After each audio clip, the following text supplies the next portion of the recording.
आज हम लोग डिस्कस करेंगे वैल्यूएशन ऑफ शेयर में एक नया टॉपिक। और ये टॉपिक क्या बोलता है कि valuation of share after calculating goodwill. इसका मतलब है कि गुडविल का नया वैल्यू निकालना पड़ेगा पहले। Valuation of share after calculating goodwill. After calculating goodwill, goodwill अगर आप कैलकुलेट कर रहे हैं तो बोलता है ख्याति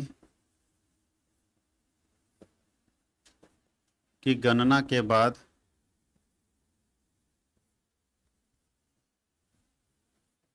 अंश का मूल्यांकन। ख्याति की गणना के बाद अंश का मूल्यांकन। एक क्वेश्चन हम लोग लेते हैं। शेयर कैपिटल दिया है 2 लाख। शेयर कैपिटल दिया है 2 लाख।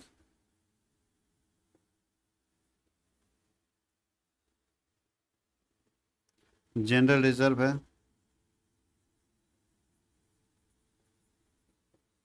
ये भी 2 लाख। वर्कमैन कंपनसेशन फंड है, WC fund, workman compensation fund है 3 लाख। स्टेटमेंट ऑफ पीएल है,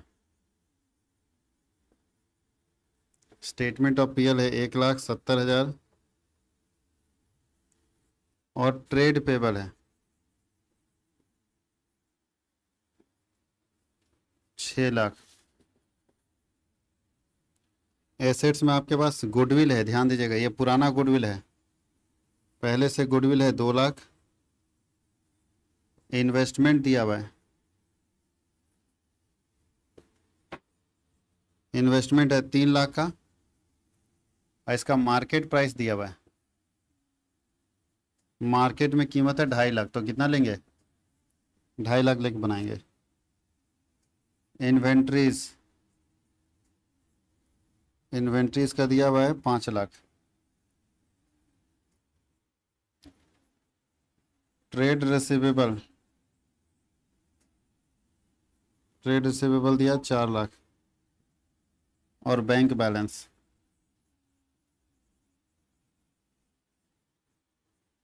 70,000। ये कुछ बैलेंस शीट का इंफॉर्मेशन दिया हुआ है। नीचे कुछ लिखा है, goodwill shall be valued at on the basis of 3 years purchase. Goodwill के लिए क्या बोल रहा है? नंबर ऑफ ईयर्स परचेज दिया हुआ है, नंबर ऑफ ईयर्स 3 year है। और गुडविल आपको नया निकालना है। इसका मतलब इस गुडविल का कोई काम यहाँ पे नहीं होगा, कोई काम नहीं होगा, इसका कोई काम नहीं करना है, नया वैल्यू निकालेंगे। क्योंकि हम आपको क्या बताए थे कि जब भी हम लोग वैल्यूएशन ऑफ शेयर करेंगे तो एसेट्स का कौन सा वैल्यू लेंगे? मार्केट वैल्यू या बुक वैल्यू? Market value. तो एसेट का मार्केट वैल्यू लेंगे। तो एसेट का ये बताइए, इसका मार्केट वैल्यू ले रहे हैं। अभी 2 लाख का गुडविल है, नया गुडविल कैलकुलेट कर रहे हैं, तो बताओ मार्केट वैल्यू कौन सा होगा? नया वाला ना, तो बुक वैल्यू हो जाएगा। चलिए अब नीचे देखिए, प्रॉफिट है दिया हुआ 5 साल का, एवरेज प्रॉफिट निकालना है। तो प्रॉफिट 5 साल का और 5 साल के एवरेज से निकालना है, ठीक है। तो 5 साल का 15, 20, 25, 30 और 35। 15,000, 20,000, 25,000, 30,000 और 35,000। बस आपको निकालना है value of share. Calculate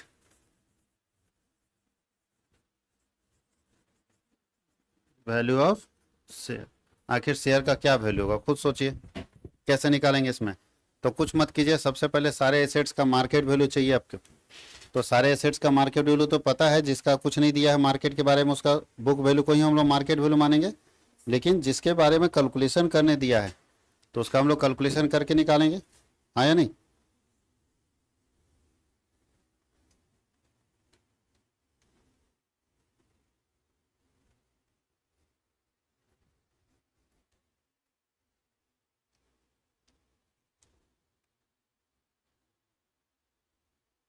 calculation करके निकालते हैं मार्केट वैल्यू, इसका क्या होगा।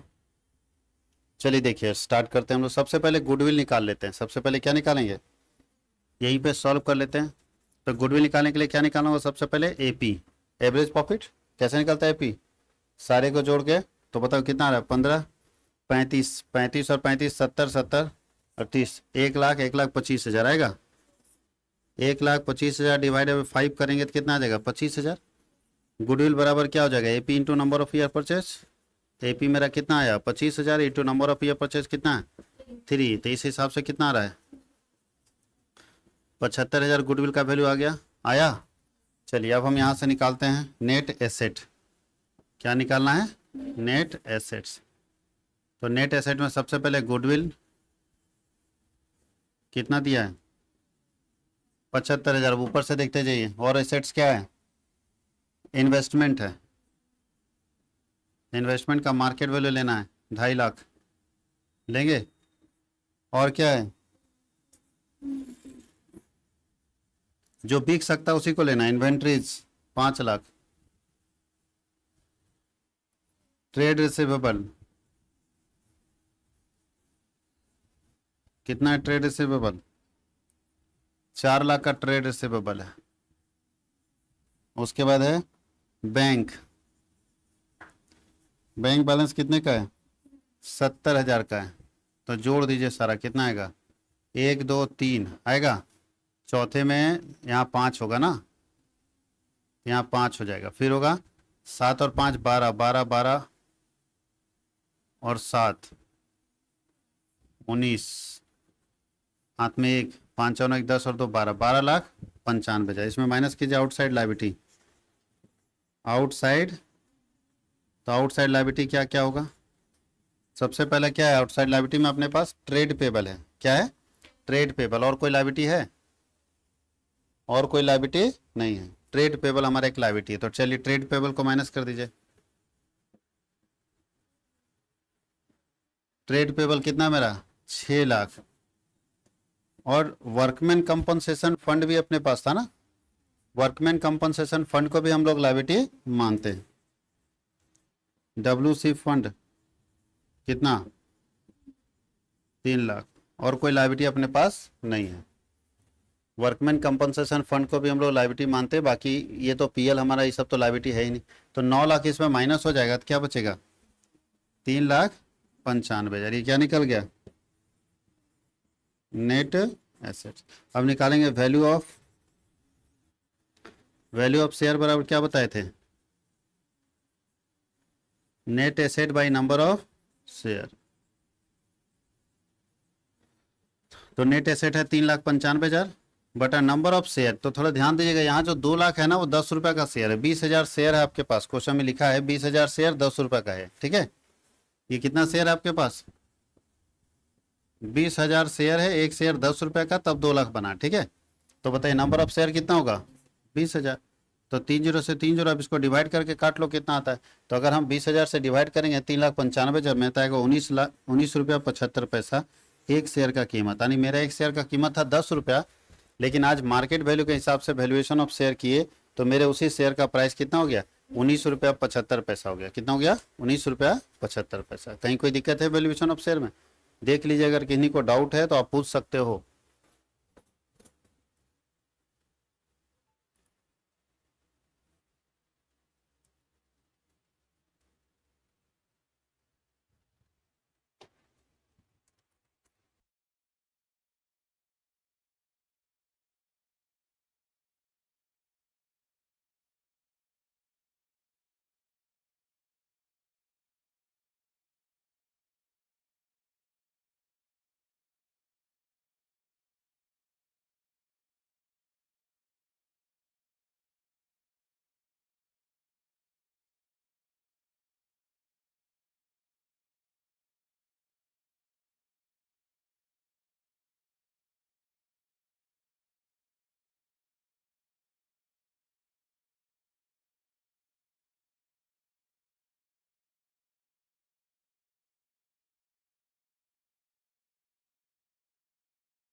बन गया? किसी को कोई डाउट? एक और क्वेश्चन बना के दिखाते हैं कैसे बनेगा ये बात समझ में आया कि क्या टॉपिक था? बाकी तो सब सेम प्रोसेस था, यही तो काम कर रहे थे, नेट एसेट निकाल रहे थे और सीधा वैल्यू ऑफ शेयर। लेकिन नेट एसेट निकालने के लिए अगर गुडविल का नया वैल्यू निकालने के लिए दे देगा तो आपको मालूम है ना गुडविल कैसे निकलता है, AP average profit super profit capitalisation, उससे आप गुडविल निकाल के आप आराम से कैलकुलेट कर सकते हैं। कोई दिक्कत? हटा दिया जाए इसको?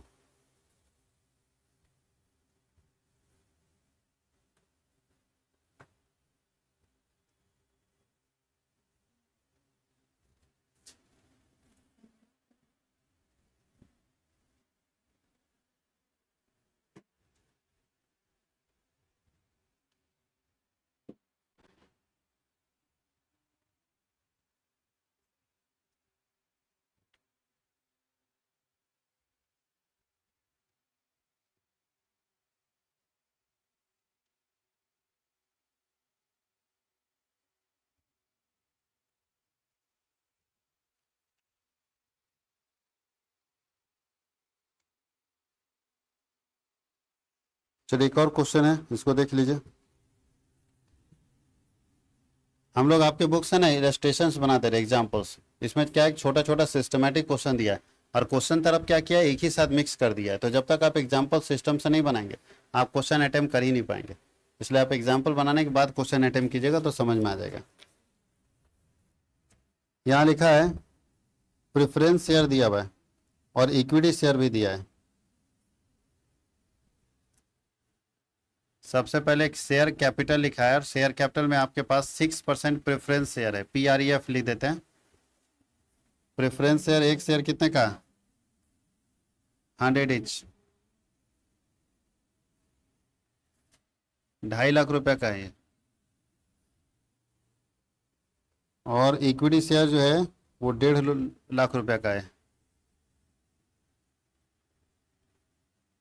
Equity share at the rate of 10 each.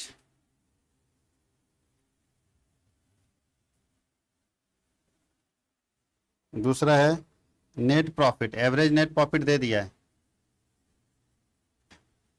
Average net profit दे दिया है। उसका मतलब गुडविल निकालने में आपको ये काम करेगा। Average net profit 28,500। तीसरा क्या दिया है? रेट ऑफ रिटर्न दिया हुआ है, गुडविल निकालने में काम देगा। Rate of return 7%। अच्छा, रेट ऑफ रिटर्न दिया, इसी से लग रहा है कि सुपर प्रॉफिट से गुडविल निकालना होगा। कैसे निकालना होगा? रेट ऑफ रिटर्न तो एवरेज में नहीं ना चाहिए। एसेट दे दिया हुआ है, एसेट दिया, लेकिन यहाँ लिखा है एक्सेप्ट। ये एक्सेप्ट का मतलब क्या होता है? छोड़कर। किसको छोड़कर? गुडविल को छोड़ के बाकी सारा एसेट्स निकाल के दे दिया 4,74,500। इससे आसान क्या मिलेगा? सब तो लिख दिया। लाइबिलिटी दिया हुआ है 47,500 और बोल रहा है कैलकुलेशन ऑफ गुडविल,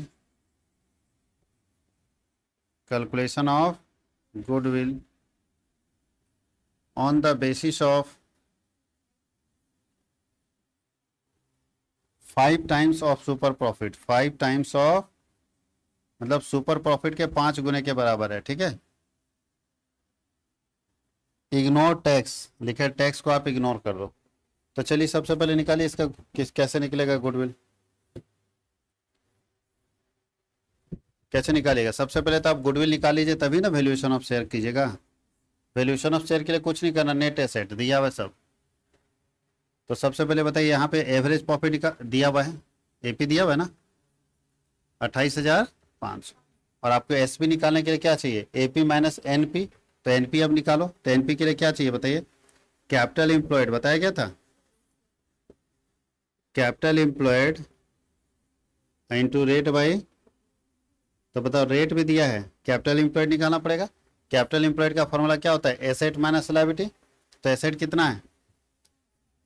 474 में लायबिलिटी घटा दो 47,500, कितना बचेगा? माइनस करके देखिए कितना रहा है। 474 में 47,500 घटाइए, 4,74,000 में 47,500 घटाइए, कितना रहा है? चलो नीचे निकाल ही लेते हैं। Capital employed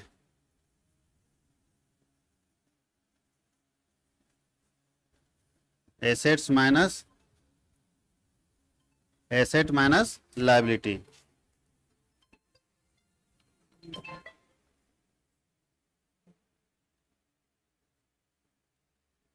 assets minus liability, कहीं कोई दिक्कत है? तो चलिए एसेट में लायबिलिटी को माइनस कीजिए, टोटल एसेट आपका कितना आ रहा है?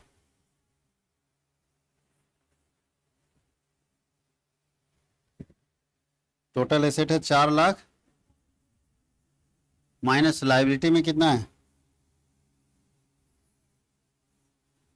47,000, और minus preference share capital minus कर दीजिए। ध्यान रखिएगा आप लोग यहाँ पे,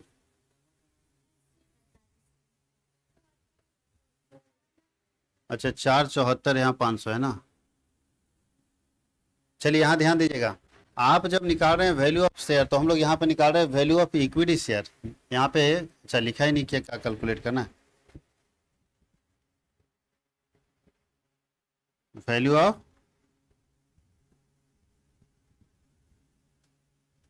क्योंकि जब दो शेयर आपके पास है प्रेफरेंस और इक्विटी, तब आप किसका निकालोगे? अगर दो शेयर आपके पास है प्रेफरेंस और इक्विटी शेयर, तब वैल्यू आप किसका निकालेंगे? इक्विटी का या प्रेफरेंस का? कुछ नहीं रहता था, सब इक्विटी निकल जाता था। लेकिन यहाँ पे दो तरह का शेयर है, तो हम लोगों को निकालना है इक्विटी शेयर का वैल्यू। किसका निकालना है? क्यों मार्केट में किसका वैल्यू चेंज होता रहता है, इक्विटी या प्रेफरेंस का? इक्विटी का। प्रेफरेंस का फिक्स है, वही रहेगा वैल्यू। तो प्रेफरेंस शेयर का वैल्यू ज़्यादा चेंज नहीं होता है, ज़्यादा वैल्यू किसका चेंज होता है? इक्विटी शेयर का। तो हम लोग को इक्विटी निकालना है, कैसे निकालेंगे बताइए? तो टोटल देखिए मेरे पास कितना प्रॉपर्टी था, 4,74,500, उसमें लायबिलिटी कितना था? 47,500। इतना पेमेंट कर दिए, बाकी मेरा नेट एसेट बचा था।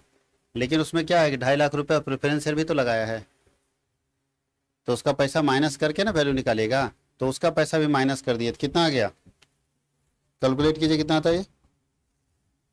1,77,000 आ जाएगा। तो नेट प्रॉफिट में भी घटेगा गुरु, ये एवरेज प्रॉफिट सही नहीं है, इसमें डिविडेंड घटाना पड़ेगा। क्या घटाना पड़ेगा? Dividend of preference share. Preference share का डिविडेंड कितना परसेंट है? 6%। 2.5 लाख का 6% कितना आता है? निकालिए, 2.5 लाख का 6% कितना आता है? यहाँ पे किनारे में निकाल दें, 2.5 लाख रुपया है, इसका 6% सालाना लाभांश है, तो 2.5 लाख का 6% कितना आता है? 15,000। इसका मतलब एक्चुअल प्रॉफिट कुछ और है, यहाँ पे लिख दे रहे हैं। एक्चुअल प्रॉफिट कितना होगा? 13,500। कितना आएगा? फिर से समझिए, आप जो प्रॉफिट दिखा रहे हैं 28,500, ये क्या है? ये नेट प्रॉफिट है। अच्छा, नेट प्रॉफिट कमाने के बाद शेयर होल्डर को देते हैं या पहले शेयर होल्डर को देते हैं तब नेट प्रॉफिट निकालते हैं?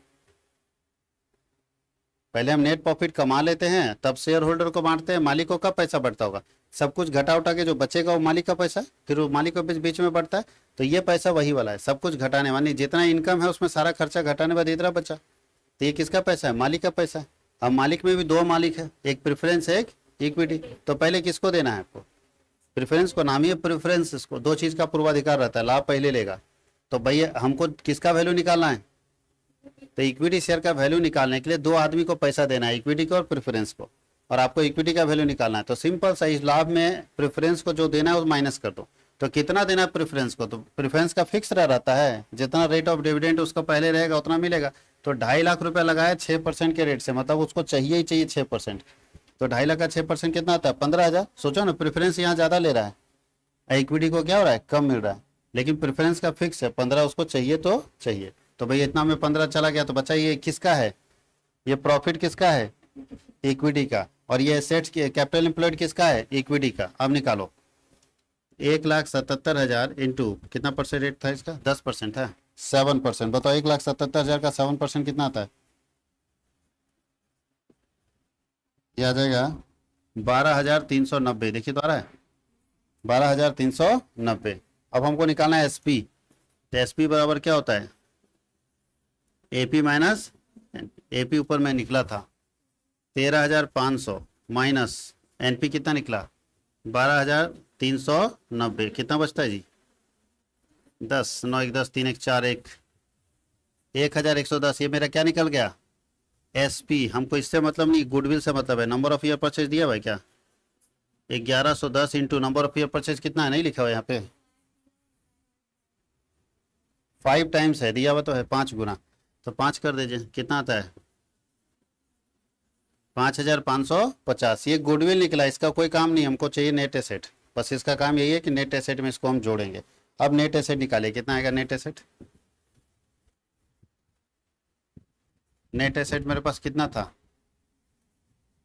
4,74,000, उसमें प्लस करिए गुडविल, गुडविल छोड़ के ना था, गुडविल का नया वैल्यू है 5,500, 4,80,050, ये क्या निकल गया टोटल एसेट। उसमें माइनस करिए आउटसाइड लायबिलिटी, आउटसाइड, तो आउटसाइड लायबिलिटी कितना है, 47,000 है, आउटसाइड लायबिलिटी कितना है 47,500, कितना आ जाएगा? इतना जो दोबारा हम लोग कर रहे हैं, तो इतना मेहनत नहीं करके डायरेक्ट काम चला लें, समझिएगा, दोबारा फिर वही करना पड़ रहा है जो प्रोसेस यहाँ किए, देखो ये वाला काम चला लें डायरेक्ट। आप बताओ, इतना माइनस प्लस करके तो निकाल चुके हो ना, ये 4,74,500 में 47,500 लायबिलिटी माइनस किया, ये माइनस करके निकाल चुके हैं ना, तो खाली इसमें गुडविल का अमाउंट जोड़ देंगे तो नेट एसेट सेम आ जाएगा। समझ में? हम वही कर रहे हैं, फिर वही प्रोसेस अपनाएंगे, तो एक बार यहाँ करेंगे, एक बार वहाँ करेंगे, उससे अच्छा डायरेक्ट कर दें। मेरा भी बताओ, नेट एसेट कितना है, कैपिटल इंप्लॉयड ही ना नेट एसेट होता है। कैपिटल इंप्लॉयड कैसे निकालते हैं, एसेट माइनस लायबिलिटी, तो एसेट में लायबिलिटी घटाएंगे तो नेट एसेट निकल जाएगा ना। तो मेरा कैपिटल इंप्लॉयड कितना निकला है, तो ये हो गया नेट एसेट। और उसमें हमको केवल एक्स्ट्रा जोड़ना क्या था, गुडविल, क्योंकि यहाँ गुडविल छोड़ के था, है ना, तो गुडविल, तो यहाँ नेट एसेट कैसे निकलेगा, समझ में आया कैसे निकलेगा? और नहीं तो आपको अगर शौक है तो जोड़ते रहिए। 1,77,000 प्लस गुडविल, इसमें खाली जोड़ देना, क्योंकि गुडविल पहले से जुड़ा हुआ नहीं था। 5,550, तो 550, 7 5 12 82, 1,82,550 से नेट एसेट निकल गया। क्या निकल गया? इसको नेट एसेट ना लिखे एसेट लिख दो, बार बार नेट एसेट दो बार लिखा जाएगा तो थोड़ा कन्फ्यूजन हो जाता है। अब निकाले value of share, share means equity share, net asset divided by number of equity share, तो नेट एसेट कितना निकला है? अच्छा, ये 1,82,550 किसका है, इक्विटी शेयर का पैसा या प्रेफरेंस का या दोनों का? केवल इक्विटी का, प्रेफरेंस का तो दे दिया ना पैसा, अरे इसको तो पूंजी दे के निकाल लिया कि जाओ तुम साइड, लाभ भी दे दिया, उस साइड हो गया। ये जो निकलेगा वैल्यू किसका निकलेगा, इक्विटी का। तो इक्विटी शेयर कितना है बताओ? इसको आप बोल सकते हैं net asset for equity share. अगर आपको दिक्कत हो रहा है तो लिख दीजिए net asset for equity share. तो वैल्यू ऑफ शेयर यानी कौन सा शेयर हम निकालने जा रहे हैं, इक्विटी शेयर, समझ गए? तो बताइए इक्विटी शेयर कितना है, बताइए आप लोग।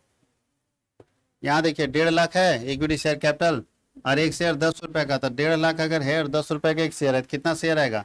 तो शेयर निकालने के लिए क्या करना होता है, फेस वैल्यू को, सॉरी अमाउंट को फेस वैल्यू से डिवाइड कर देना होता है। कितना शेयर आएगा? 15,000 शेयर। 15,000 शेयर होगा 10 रुपए का, तब ना 1.5 लाख आया होगा। यहाँ कितना आता है?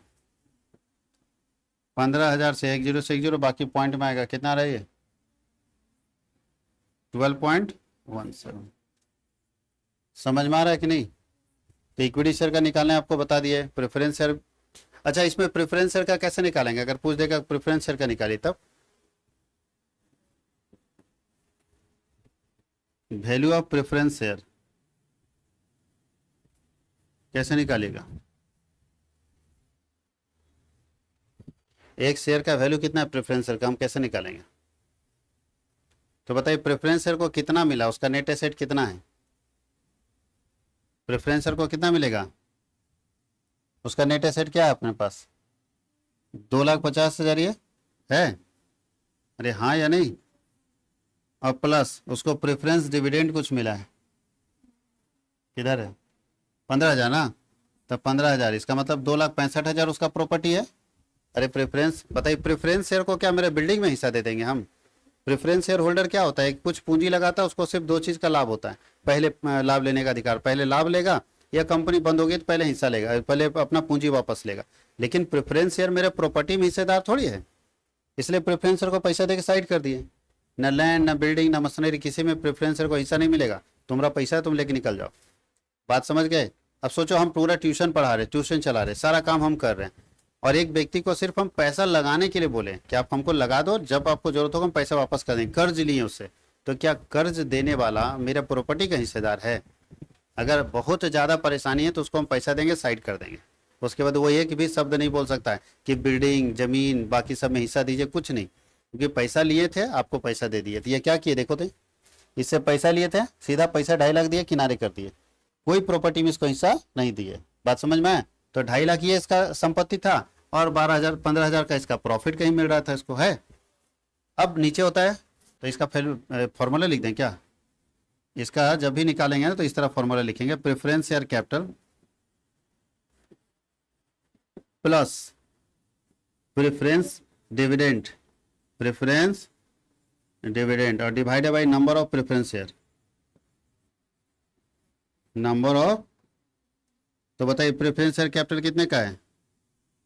2.5 लाख का ना। प्रेफरेंस शेयर कितने, कैपिटल कितने का है? 2.5 लाख। और प्रेफरेंस डिविडेंड कितने का है? 15,000। और divide number of preference share बताइए कितना होगा? तो प्रेफरेंस शेयर का नंबर बताइए, 2.5 लाख है, 100 रुपये का है। 2.5 लाख रुपया आता है और 100 रुपये का एक शेयर है, तो कितना शेयर होगा? 2500 प्रेफरेंस शेयर होगा। कितना शेयर होगा? तो 2500 से भाग दे दीजिए।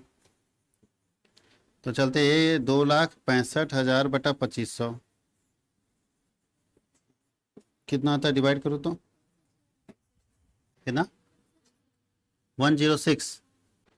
बस पक्का कट गया, मतलब 6 रुपये एक्स्ट्रा बढ़ा है। 100 रुपये का शेयर कितना बन गया? तो आपको क्वेश्चन में हालांकि इस क्वेश्चन में इक्विटी खाली पूछा था, इसलिए इक्विटी का आंसर दिया है, लेकिन जब प्रेफरेंस भी पूछ दे तो ऐसे निकालेंगे। कहीं कोई दिक्कत है?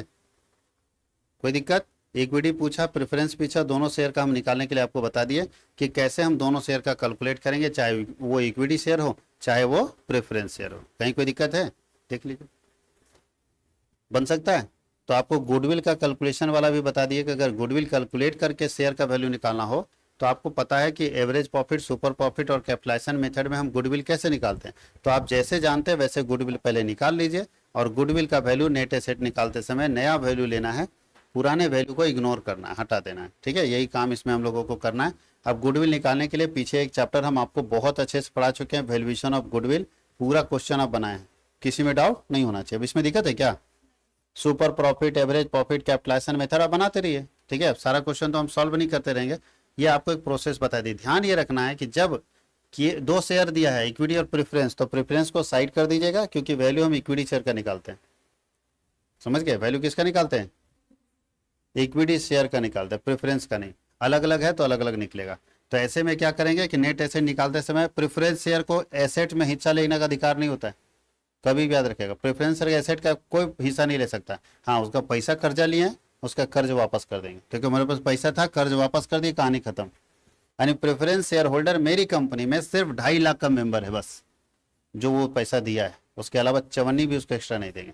2.5 लाख प्लस जो प्रॉफिट कमाएंगे उस, तो प्रॉफिट कमाएंगे सारा नहीं देंगे, इसका 6% देंगे। देखिए खुद लिखा है कितना परसेंट, तो 6% डिविडेंड साल का एक बार, और 2.5 लाख रुपए। इसके अलावा आप किसी के मालिक नहीं है, मेरे एक भी प्रॉपर्टी में आपको हिस्सा नहीं मिलेगा।